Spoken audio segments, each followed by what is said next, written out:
Oh, really? Oh, That's funny. yeah, I'm like, uh-oh. right. Okay, I was just saying this is quite an impulse down move, and we really do have to be careful here at this level. I think a lower opening is actually better. Um, and now we will see. Okay, whoops, here. There we go. What do you think? We're going to see if this is actually we can get a follow through here, or we have some kind of 80-20 trade. Um, I actually have a pretty specific plan for today. I think obviously we're going to get a lower opening. I think that the odds of a push lower off the opening, a lower opening and a push off the opening is not the same thing, but I think we're going to get a push off the opening.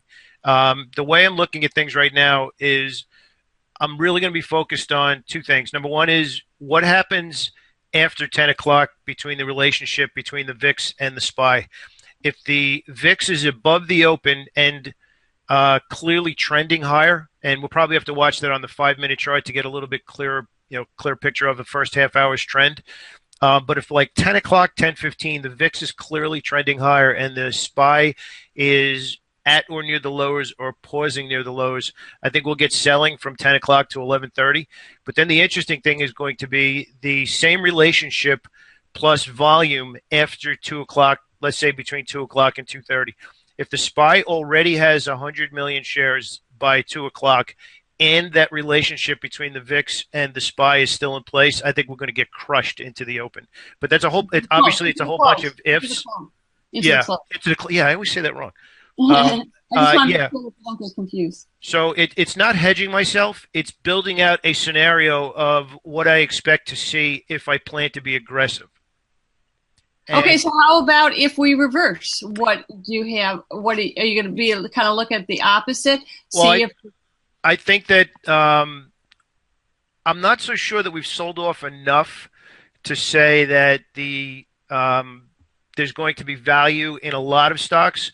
I think that we can definitely look at stocks like Apple and what other stock, not Apple, I'm saying everything wrong today, Facebook and a few other stocks like that that were um, clearly in solid uptrends after earnings. So the thing that's bothering me is that it's one thing to report earnings. It's another thing where how many stocks are reporting bad guidance.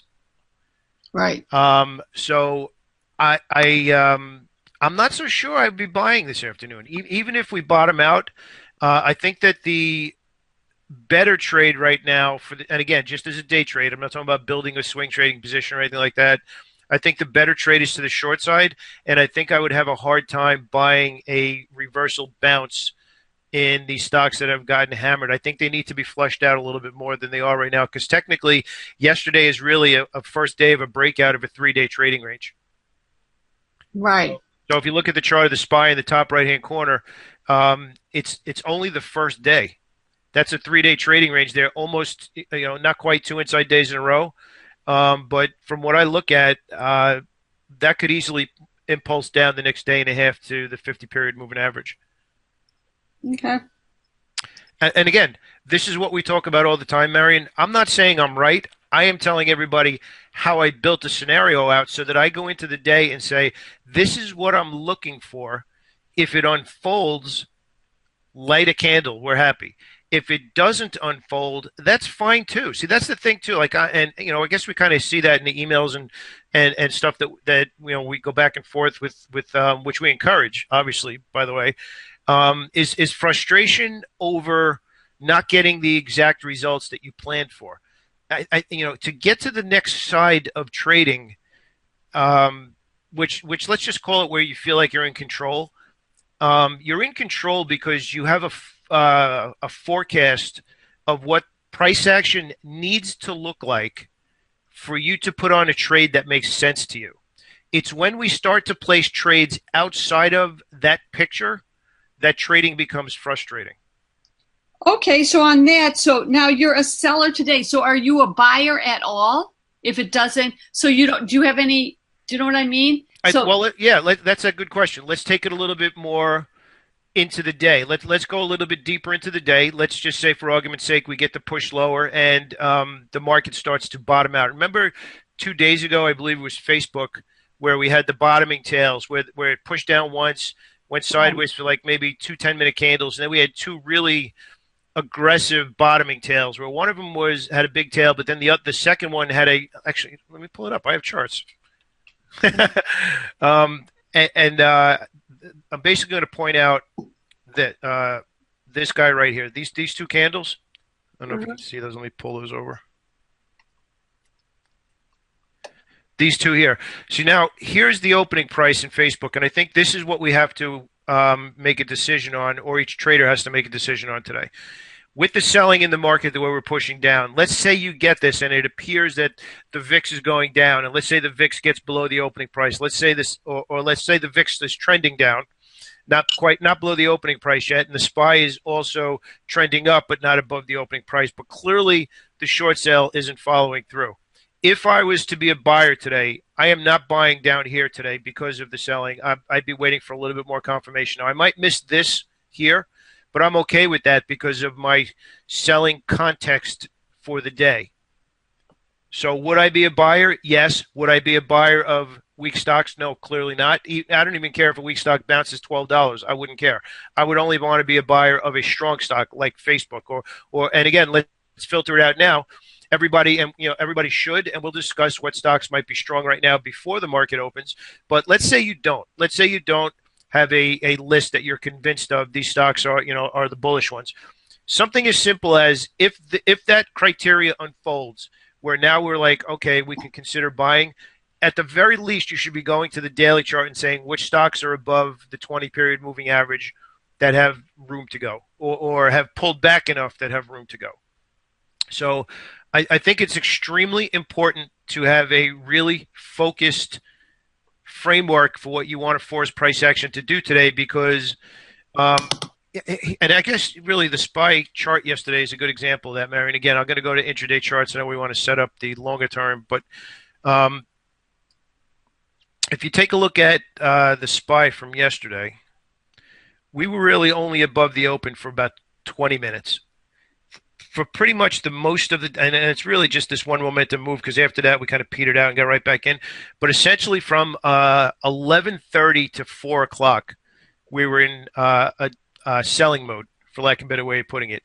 And a lot of stocks were underneath the opening price the entire day. So this move here, and again, we had the Fed speakers, and we had some different noise in the background yesterday we won't necessarily have today. But in my experience, and let's just call it the way I trade, so I'm not telling anybody else to do exactly what I do, but I feel like there's a bias to the short side right now, and I would much rather be looking to be aggressively short than to be trying to spot a bottom for a place to get long. And if the market rallies, the only place I would consider getting long is if we are convincingly above the opening price in strong stocks.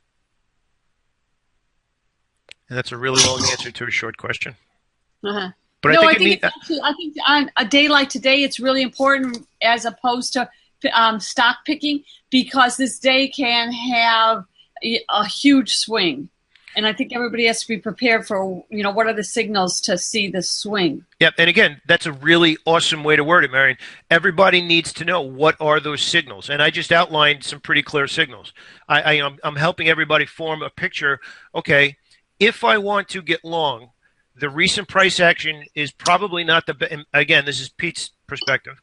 The price action that we're in right now, buying stocks near their lows that I might want to be long, might not be enough confirmation to put on a good position. And I'll tell you why. If the market gets follow through today and you are consistently looking for a spot to bid, let's just say you're a bullish trader only, just for argument's sake, you're going to lose twice. Because what you're going to do is you're not going to make money on the longs, and you're going to lose out on making a lot of money on the shorts if the price action continues to be bearish intraday, which means hourly charts pointing down, which means below the opening price, and, et cetera, et cetera. Let's just use those two things. Let's say you want to be long today, a strong stock. At a minimum, force this hour to be positive. Best case scenario, force it to be above the open, which look, that could happen by 10 o'clock today. We could push down, trade lower, and get above the open by 10 o'clock.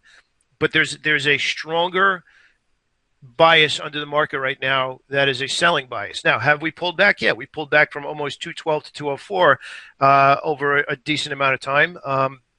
Yeah, we definitely could. And again, no, I'm not saying I'm right. I am saying what I'm looking for. And does that make sense? Because I want I to make think it what you're clear. saying is that's the probability of that playing out is a lot greater than an 80-20 reversal. However, because we know the market doesn't always follow the rules to the exact measure, we have to be prepared for different scenarios. But Pete's scenario is the probability is much higher than any other scenario. Yep. And again, I like to let's all pretend we're all in the same room trading together, like we're trading this one big hedge fund together. I'm not saying I'm right. What I'm trying to get across to everybody, which is, in my opinion, really important to achieve trader status, for whatever you want to call it. You need to have scenarios of what you expect to happen. I mean, that's the very definition of probabilities. You have to go into the day, especially on a day like today. And when I say a day like today, because the tone has changed dramatically over the last, let's call it 7 to 8 days. I'm not saying I'm right, but I am saying this is definitely what I'm looking for. That there's a big difference there, because a lot of people get hung up on, well, you said this was going to happen and it didn't. You were wrong.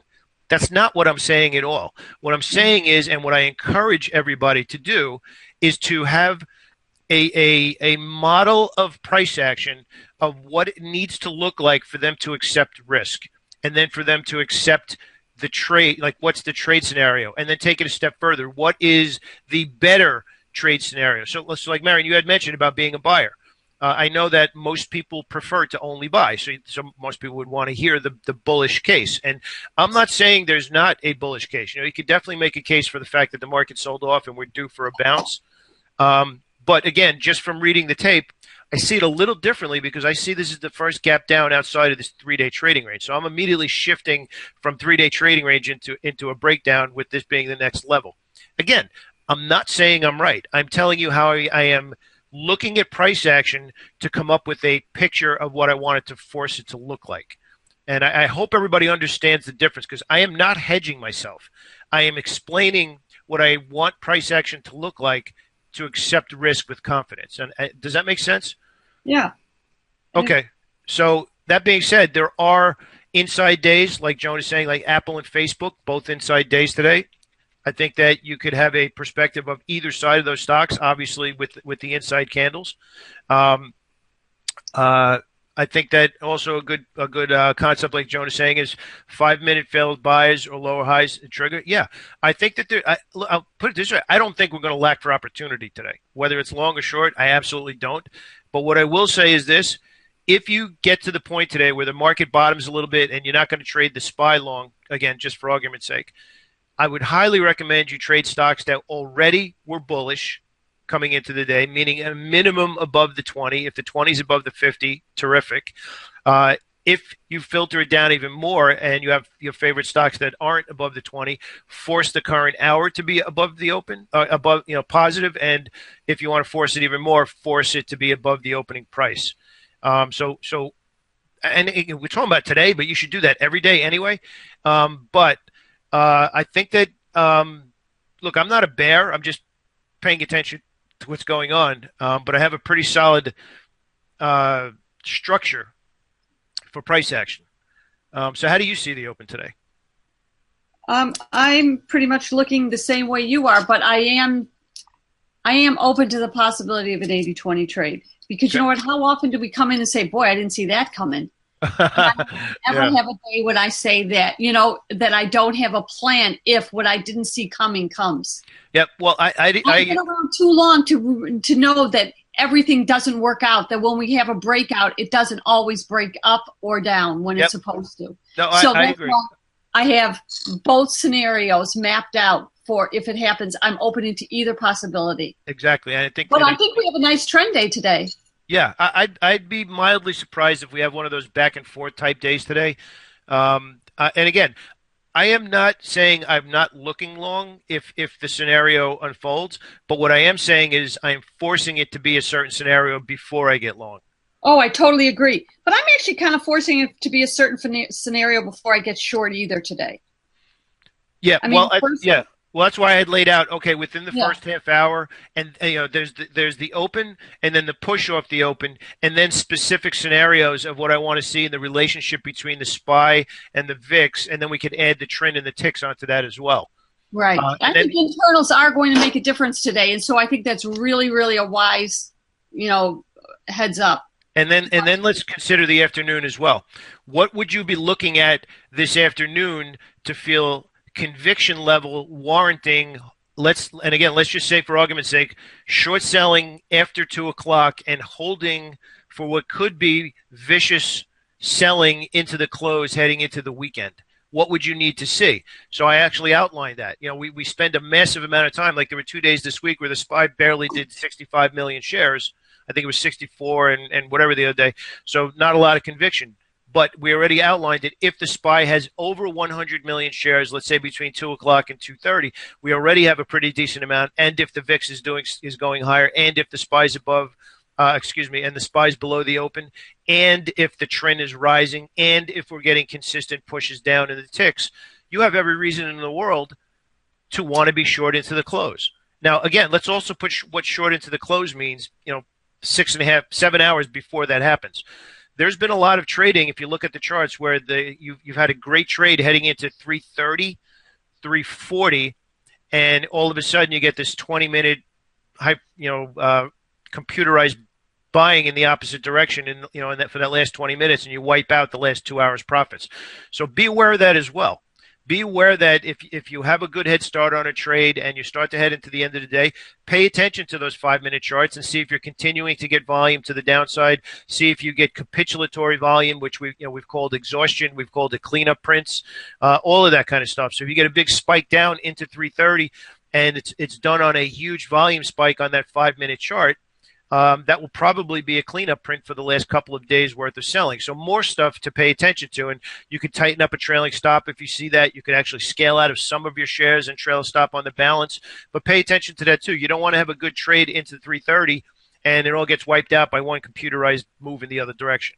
Especially So, on a Friday. We can often have those on a Friday. exactly, man. And then that's really kind of the context of what I'm saying, because it will happen like that. Because everybody, let's say you're short and you're short heavy into the weekend, and you have some real money. Let's say you're a hedge fund or whatever, and you don't want to be short into the weekend. You're going to have to buy back all the positions you've had for the last 3 days. For argument's sake, let's say you're short the last 3 days, and that's going to spike. Could spike it for a half an hour. So if the conversation that we're having right now is a little bit advanced for you, good, because you need to think this much in order to feel like you're in control no matter what the market does.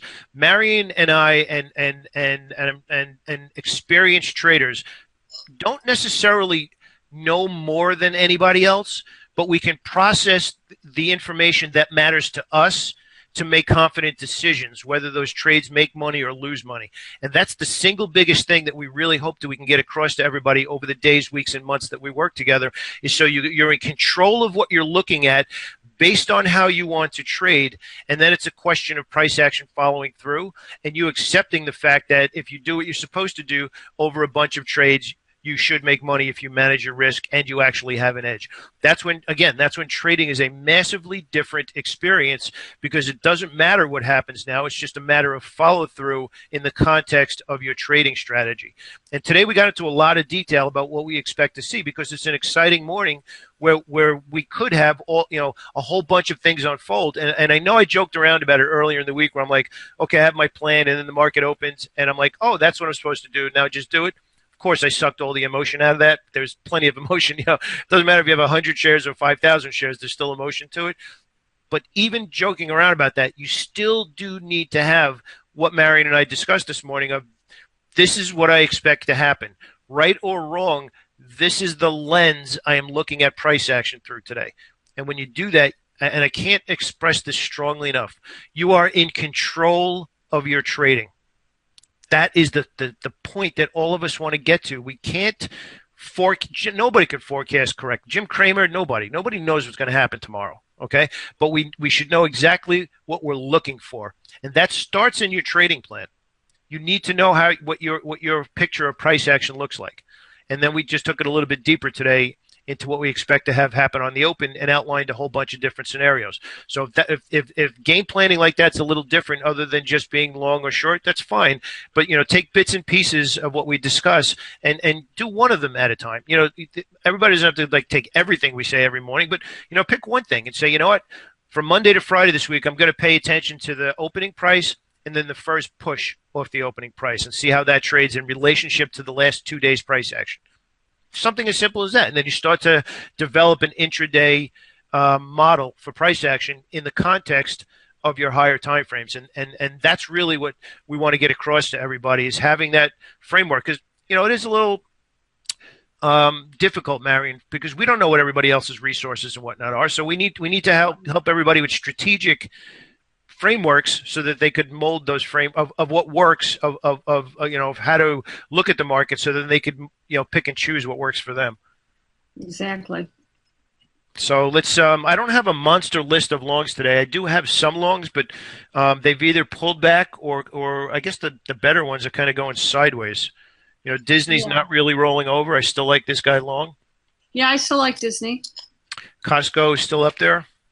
Consolidating, not 2 inside days in a row, but pretty close up there. Let's see. Intuit. Adobe's holding up. Yep. I have